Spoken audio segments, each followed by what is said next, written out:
what this country faces right now, and I describe it as the disinformation industrial complex, and that is Trump and his people, conservative outlets like Fox News, and then conservative websites and organizations aligned with the president, and conservative platforms.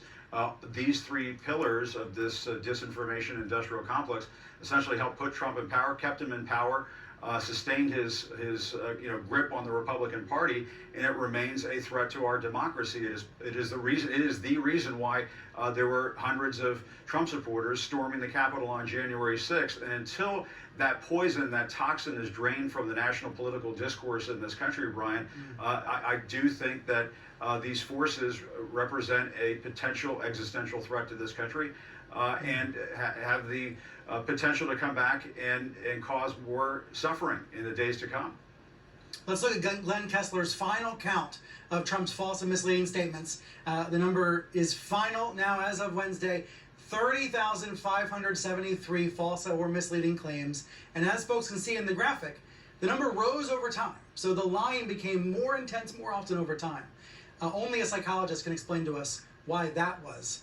But Jim, now that we are looking ahead, you're back in D.C. There is no Palm Beach bureau. Even Fox has not set up a Mar-a-Lago bureau.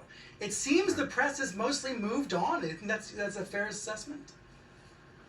I think to some extent, yes. I mean, I do think Trump is going to lead at least a fringe movement in this country when he stands at 34%. He really doesn't have the potential to lead a major political party and win back the presidency. He tries to compare himself to Grover Cleveland, but Grover Cleveland was still popular when he won that second non-consecutive term in office. Trump is not going to be able to do that where he stands right now. But listen, you talk about Glenn Kessler and some of the fact checkers that have been out there, a great fact checker at CNN like Daniel Dale.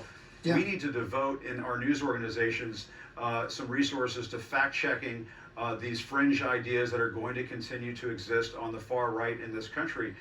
Brian, that continues to represent the kindling that set off what I call the bonfire of the insanities on January 6th. And yes, I mean, Donald Trump will continue to be, as I call him, the Lord of the Lies. And while he may be licking his wounds down Mar-a-Lago, he still poses a threat to this country. And this is not a time to put away our fact checkers in some sort of box on the shelf. They're going to be needed to fact check this movement that is not going away. Trump may be going away, but Trumpism is not, as you know, Brian. I agree with that absolutely. Jim, thank you so much for all you've done.